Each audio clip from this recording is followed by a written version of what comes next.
Hey there, possibility seekers. It's me again. I wanted to chat with you right after my wonderful Women in Leadership Luxury Retreat that we just had this past weekend. I so enjoyed being with my women who are up to something.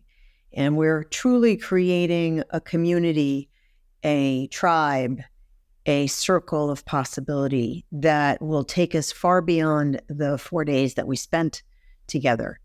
And you've heard me say, probably more than one time, that anything is possible with intention, planning, and action. And I use those words, and I usually bold the word action, and I usually underscore it or make it in a different color, because you can't have the results if you don't have all three. If you don't have intention to do something, or intention to change something, or intention to start doing something, there's a very little chance that you're actually going to do any of it. And then once you have that intention, you kind of need to have a plan. You can't expect that your intention is going to magically disappear because, I don't know, you read the Law of Attraction book or some nonsense like that. It doesn't work like that. If you don't have a plan to actually do the steps that it takes to put this thing in the universe, in your life, in your habits, in your work, in your anything, it's not going very far. And here's the kicker. Without action, nothing happens. So you can wish, dream, journal, meditate on all sorts of things.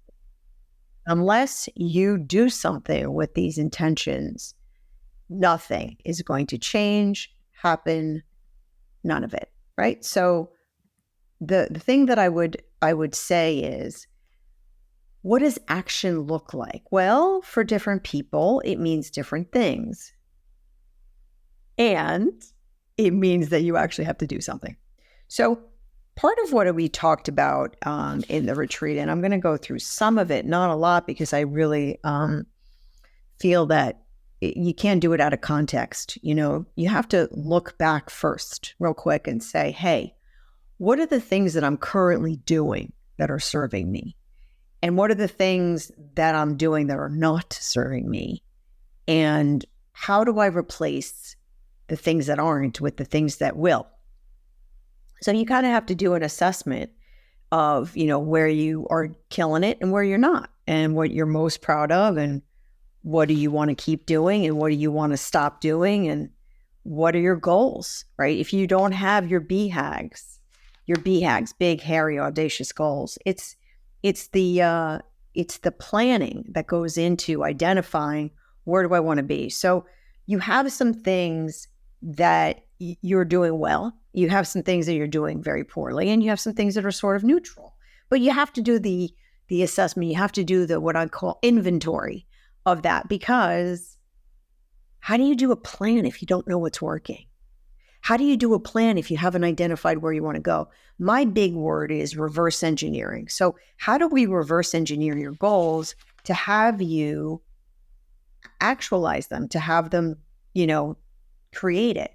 So one of the exercises we did was also to identify who we are with our 3 words. And you've heard me talk about, I'm grateful, I'm intentional, I'm bold. Well, I submit to you that once you understand who you want to be, how you want to show up, then we can reverse engineer what needs to be done with your planning and your actions.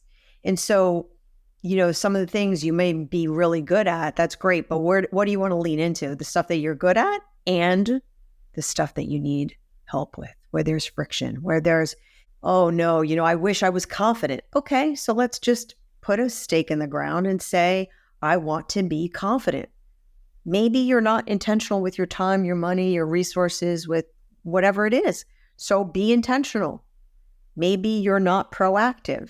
Maybe you need help in that regard. Well, first, it's good to identify what's happening and where you need help and where there's friction, so that you can, quote unquote, reverse engineer the steps it's going to take to get to that place. So, okay, so you've made the decision that you want to be intentional. You want to be proactive. You want to be chill. You want to be spiritual. You want to be whatever the words are that you want to step into.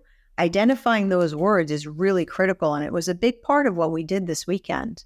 And having people understand that they can own those words, they can be those words, And if they don't serve them, let's say it doesn't serve you in 2 weeks, well, then you change that word so that you have a visual reminder every week, every day, that you can be those things. So I've talked about my hacks. How do I stay grounded in my 3 words? Well, I changed my alarm on my phone to ring twice a day with those 3 words.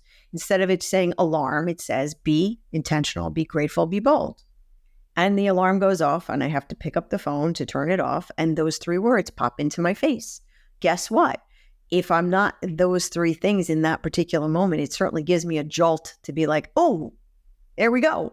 That's what you said you wanted to be. That's what you committed to being. Then do it. That's the action part. What else? What else is it? There's a visual reminder behind my head. If I say I want to be something, I say I want to do something, I have to give myself support. I have to give myself the ability to create hacks and systems that support my words. Words mean nothing without action. So create the action items, create the support systems, create the hacks around you that will support you saying you want to be a certain way, right? So that's the action part. What do you create so that you have a more perfect day? What is it that you need to do with your calendar to have the balance of things that give you joy versus the things that make you cringe? Yes, we all have things that make us cringe. We have responsibilities and we have things that we don't love doing and we have projects that we don't love executing, or maybe whatever. We all have that.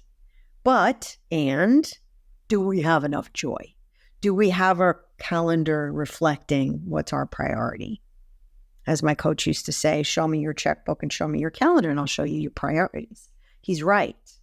If you don't spend time doing something, it's not a priority for you.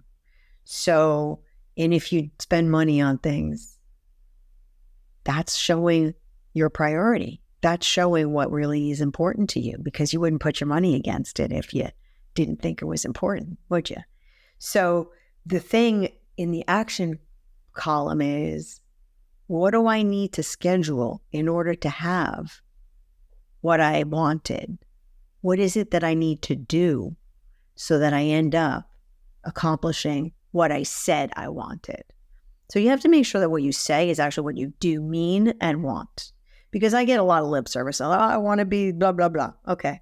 Well, in reality, you don't have the appetite to do the work to get to that thing. So let's not set ourselves up for failure. Let's set ourselves up for success. Let's actually commit to things that we know we can accomplish, or that we know we are committed to accomplishing. Because oftentimes, and I've said this during the weekend, I think imposter syndrome is fabulous. I'll tell you why it is. First of all, I don't love the term imposter syndrome, but if you're going to use it, I'm going to challenge you and say the reason you have a little bit of imposter syndrome is because you're uncomfortable. That's good. Why is that good? I'll answer that. It's good because you're uncomfortable.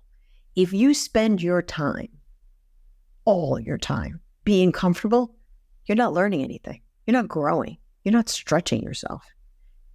You're not getting any better at anything. What, you came out of the womb knowing how to run a 5K, a half marathon, a marathon, fill in the blanks. You came out of the womb knowing how to speak in front of 200 people? Did you come out of the womb understanding how to do a kick-ass presentation on your ideas? You didn't come out of the womb with any of those skills. So the expectation that you might have about being comfortable in every situation, in every place and time, is not realistic. I'm here to tell you that when you're uncomfortable and you feel like an imposter, it just means you're uncomfortable.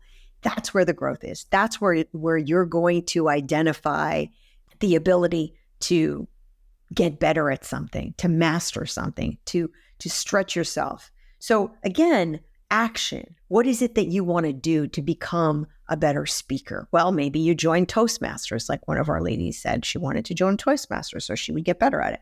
Somebody else said, well, I want to be more spiritual, so you need a spirituality practice. Somebody said, I want to quit my job and focus on this. Okay. All those things are opportunities for us to grow. So I caution us to get stuck in the intention and the planning cycle and not enough time in the action column, because we really, really, really need the action column, right? So that's what I want to bring up. We need to do the audits of where we are in order to identify where we need to be. And I always say daily, minute by minute, micro decisions will create the macro outcomes that we have in our lives. So micro decisions will make macro outcomes for you in your life down the road. Never underestimate the success and the wins that each small decision you take has on your ultimate BHAGs, your big, hairy, audacious goals. Big, hairy, audacious goals are not done in the minute. They are not overnight. They are not like magically going to drop on your doorstep. You need to do the work. You need to have the plan.